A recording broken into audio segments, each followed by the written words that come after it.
Hey, how's it going, everybody? Jim from the Round Table of Wraith here, and above me you can see we have Mark, and we have Mark on today because at our recent ProQuest at Fair Game in Downers Grove, the Chicagoland area ProQuest, Mark made the top 8 with his tried and true favorite character in Chane, and I think it's pretty interesting because ever since some of the changes that were made to Chane and the cards that he can and cannot use, he hasn't been talked about as much or hasn't come across as prominent in the current meta. And so with Everfest coming out and these Pro Quests kicking off, Mark and I, mainly Mark, wanted to jump on and give a little deck tech and insight on how you can play this deck at a ProQuest and how you can go about keeping Chane relevant. So before we get into the cards, Mark, how you doing? I'm doing pretty well. I'm glad Shane's not like hugely popular, but he's still kicking ass. Yeah, he's still good without being like the one everybody hates. Yeah. There's a new bad boy in town. Yep. Yeah. So and I'm sure we'll talk about him in just a second.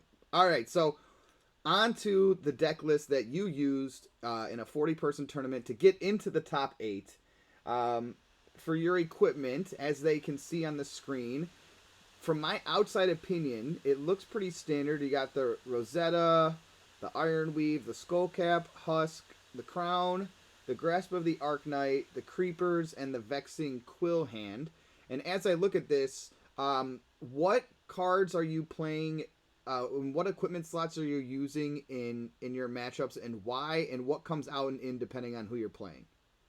Well, pretty much like the standard go-to is the skull cap, the husk, the grasp, and the creepers. The creepers is always play. It doesn't matter what character you're playing against. That's always your legs, always in your deck. For the tournament, I did use the Iron Weave when I played against Viserai and Kano. Well, I didn't play a Kano, but if I were to play a Kano, I would pop it in. But I Mm-hmm. did switch it out for a Viserai because Viserai doesn't really attack for anything more than fours or fives usually, so I didn't really want to waste a husk on that. Mm-hmm. Um, Dichotomy's in there mostly for Viz and Kano. The Viz to give me the arcane barrier, and if Kano's ever around, it gives you more arcane barrier. Sure. And then the Quill Hand's only in there for Kano. I Okay. did not bust it out at all during the ProQuest. So would you? And I'm not a chain player, but this looks pretty standard to me, right? Nothing. Not, there's no like crazy insert here. Just quill hand and crown in case Kano made an upbringing during this new meta. Pretty much. I mean, everyone is familiar with this layout, so it's nothing too crazy. Okay, cool. So then, as we scroll down and take a look at some of the cards in the list, I just want to. I love how the FabDB always puts the analytics on the side. And so it looks like you have 36 red pitch, 7 yellow pitch, and 28 blue pitch cards in your deck. And then 29 costs 0, 26 costs 1, 11 costs 2, and only 4 that cost 3 or greater. And so I guess we'll start here in the alphabetical order that it presents itself. I see that you have 3 Belittos and then 2 red Minnowisms and 2 blue. Is that Minnowism Belittle or Belittle Minnowism combo something you were doing frequently? I did pull it off a lot. I mean, I was never a big fan of this going into Chain. Like, I didn't like the combo, but the more you play it, the more you see how great it is. Like, you hit that belittle, and then you can decide what minnowism you want. Do you want to go for attack power and get a +3, or do you need the blue pitch to continue doing go agains and hitting them hard? Mm-hmm. So it comes in handy very much. I mean, when you get that belittle, you know you're going to get at least 3 to 4 attacks off that turn. And the 2 block doesn't bother you much. You're not blocking often, right? You're just exchanging damage back and forth. I mean, yeah, you pretty much don't block. I think Okay. it's a cool thing. And then the next 2 set of cards we have here are Bounding Demigon and then our Commanding Conquerors. So Bounding is a staple of chains. So I don't know if you need to touch on that. Is Command and Conquer something you're playing in every matchup, or is that a sideboard card for you? That is a sideboard card. I put two in against Prism, just for the sixes. I put two in against Katsu, two in against Viz, and then I would put three in against Starvo or Olden. Now, did you end up playing any Starvos in that tournament? Yes, I did. And you Played. see, when I played Command and Conquer into the Starvo, it felt bad because of the Crown of Seeds. But I think, like you said, it plays so well into everything when you need it to. But but yeah, okay, I can see why that's in your list. For me, Um, it's Go about ahead. pressure. Like I know Olden can kind of seeds it out, but it's just I'm pressuring him to do it. Yeah, I So if know, he I agree. doesn't want to do it, I'm making you do it. Yeah, that's a good point. And then we have to cap off our top row here. We have three red flocks and three blue flock of the Featherwalkers, along with three ghostly visits, which is something that a lot of chain players should be familiar with. Is the flock and the ghostlies correct? There's nothing crazy there. For me, I know Ghostly, I'm not going to talk about because everyone knows that one. But Flock, it took me a while to get on the Flock bandwagon, but I do see why it's good. I mean, you get that quicken. I mean, even playing a blue one doesn't suck with the 3 damage Mm-hmm. just for the quicken. So it's I see why it's in there, and I'm falling in love with it. Okay, good, good. So yeah, like for me who doesn't play chain often, you make a soul shackle and then does the soul shackle, correct me if I'm wrong, is that only on the rune blade attack action cards or is it any attack action card? Runeblade or Shadow. Rune blade or shadow. So you can't like shackle and then play a flock and then critic and then use that go again that you or use that quicken that you. Okay, so you end a chain with this to then have a quicken for next turn. Yeah, usually you hope to get it nice and early, like round 1 or 2, so you could get a quicken for the next round to really go off with 3 or 4 attacks. Okay, that's cool. I like that. All right, so then we'll scroll down a little bit here to this middle row, or these middle two rows, and we have three red Howl from Beyond, which is something that Chane has played from the beginning. Yeah, But the card next to it, I want you to talk about. So we have Revel in Rune Blood, and that's a new card from Everfest that I've seen in a lot of Viscerai decks. I've seen it in chain decks, and I think I don't even know if I gotta check Sam's video if he played this card or not. Um, yeah. why Sam is did play it. he did play it? So all the rune blades are using this. Tell us why it's so good and how you use this card in the tournament on Saturday.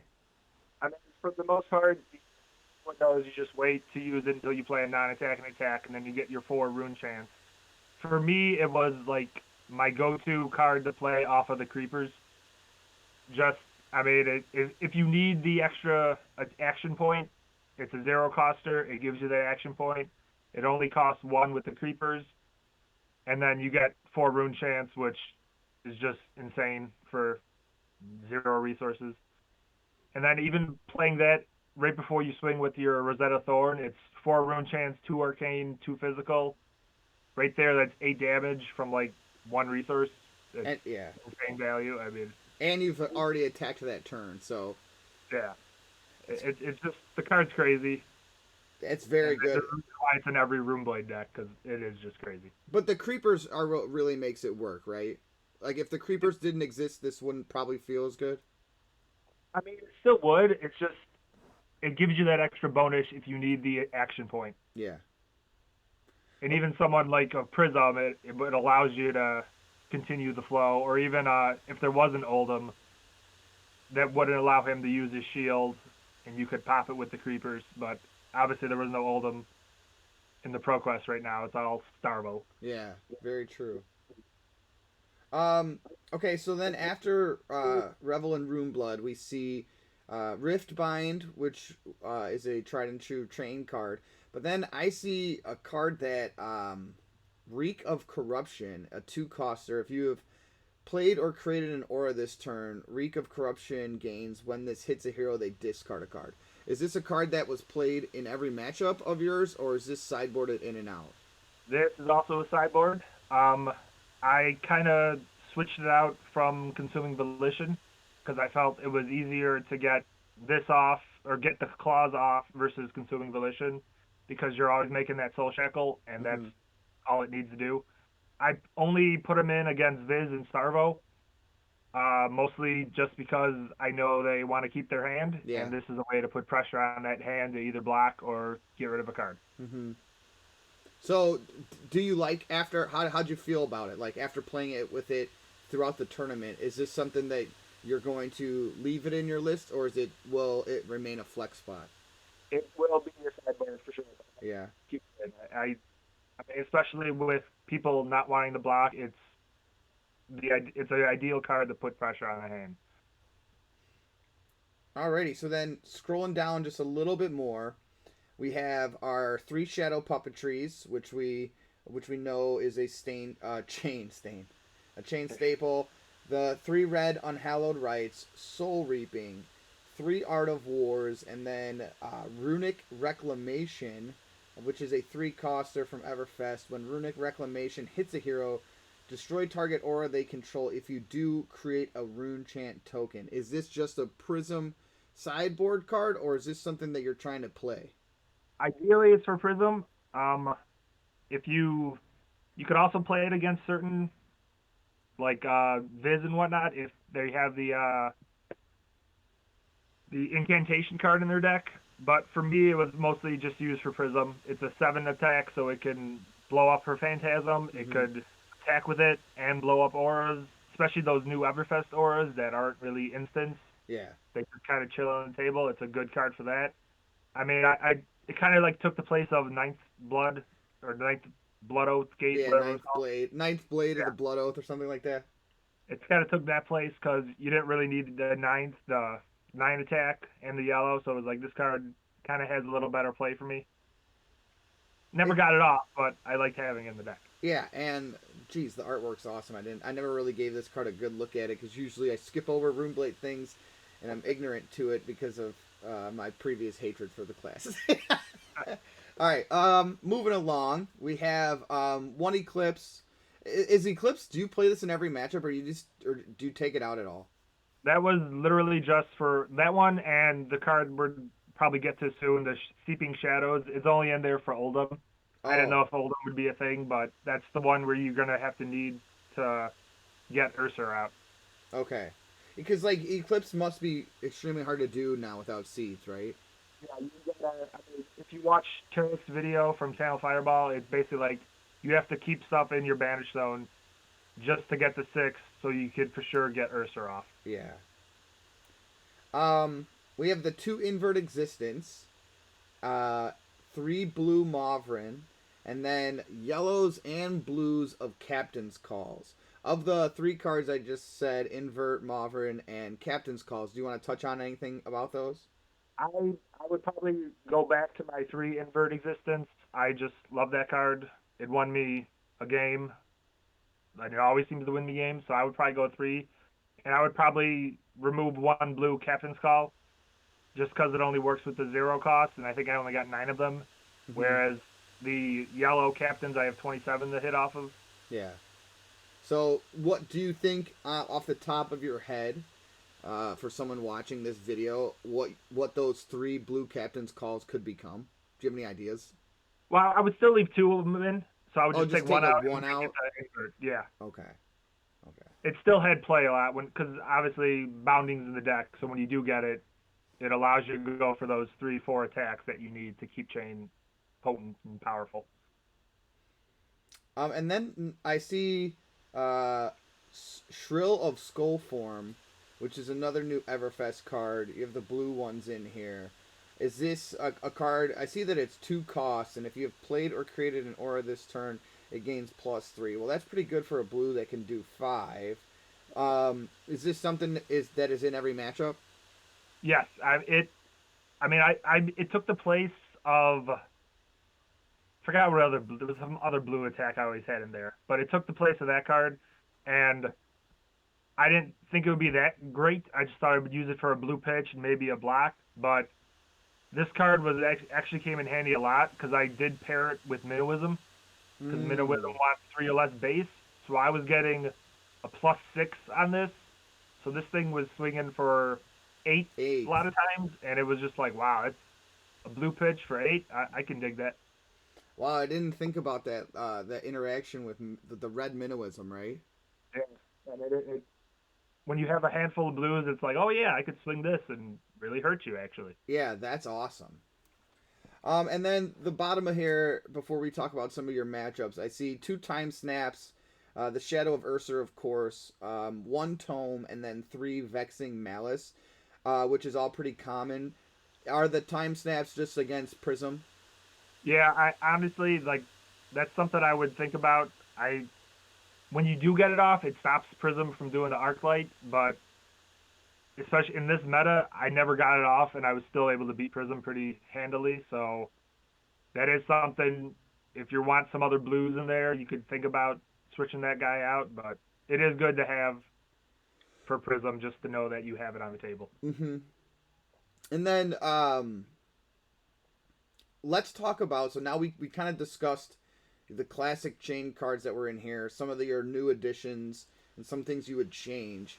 Let's talk about how Chane plays into some of the more popular and played characters during this Everfest meta. So I don't want to talk about every single matchup you had. Why don't you just, off the top of your head, throughout your day on Saturday, tell me aspects of matchups that might have stood out to you or characters that you played against that you feel like as a chain player you can address maybe on how to attack or what to do to try to get the win over them.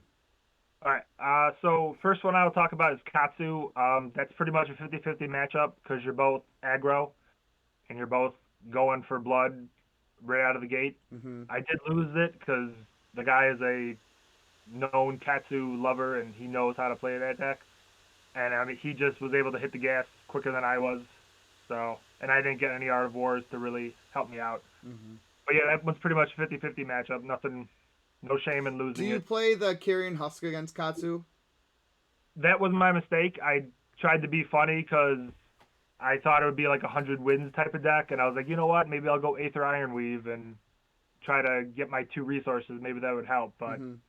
he did smack me a couple times for 6, and I was like, man, if only I had the Husk right there, I probably would be much Yeah, better. the Husk can shut down like a red surging strike that starts that whole chain off, and then Yep. yeah. So okay, interesting there. But about the Katsu matchup, you think it's just a 50-50? Is there anything that you would like take in or out?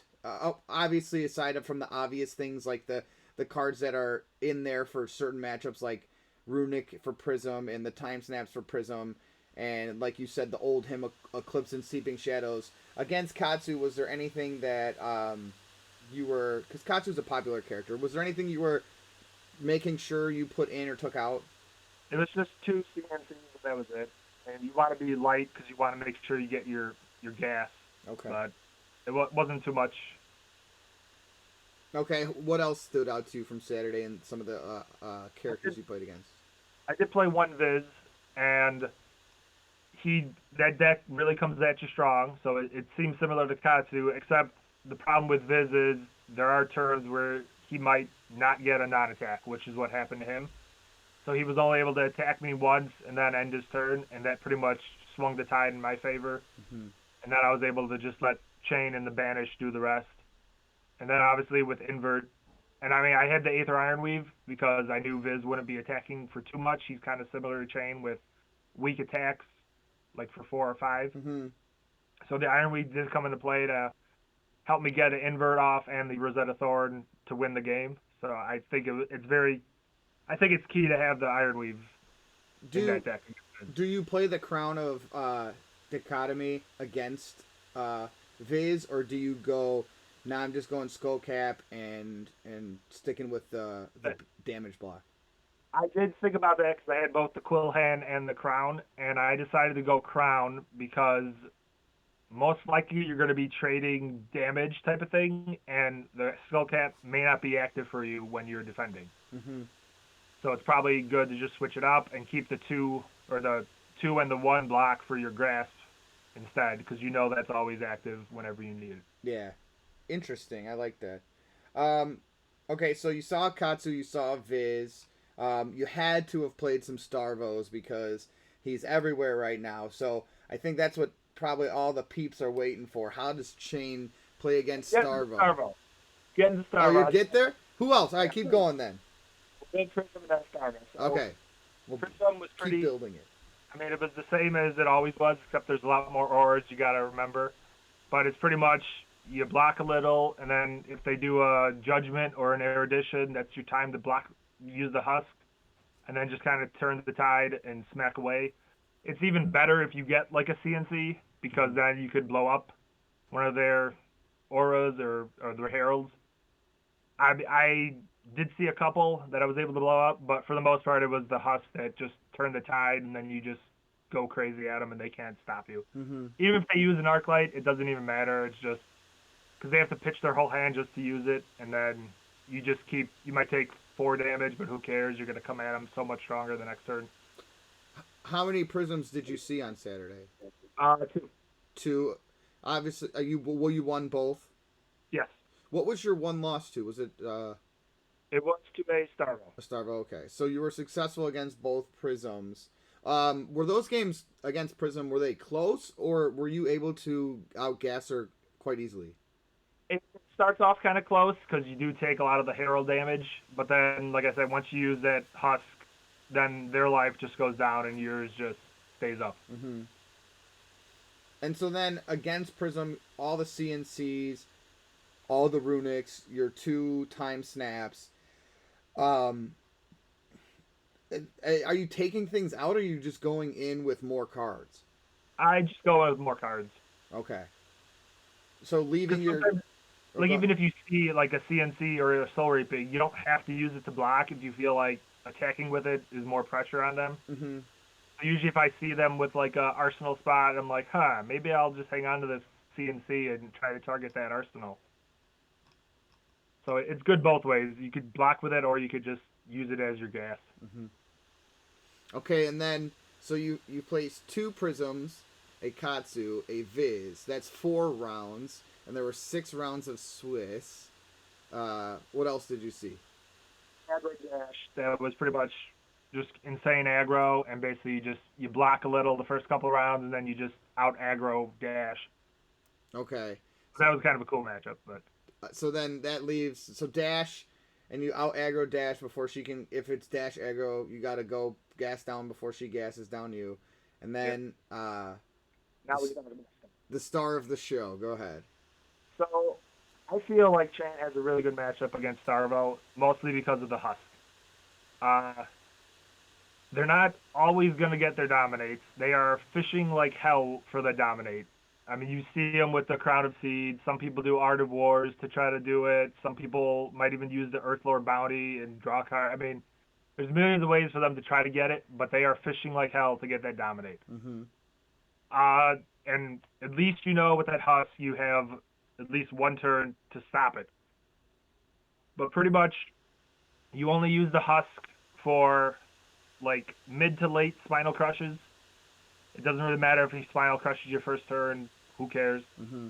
But mid to late spinal crushes, crippling crushes, and Oka molds, because those are the ones that hurt you and then also remove cards from your hand, Mm-hmm. which as a Chane can't do. I know I did get pulverized either once or twice, and it was just like whatever, 14 damage. I'm cool with that as long as I keep my hand. Yeah.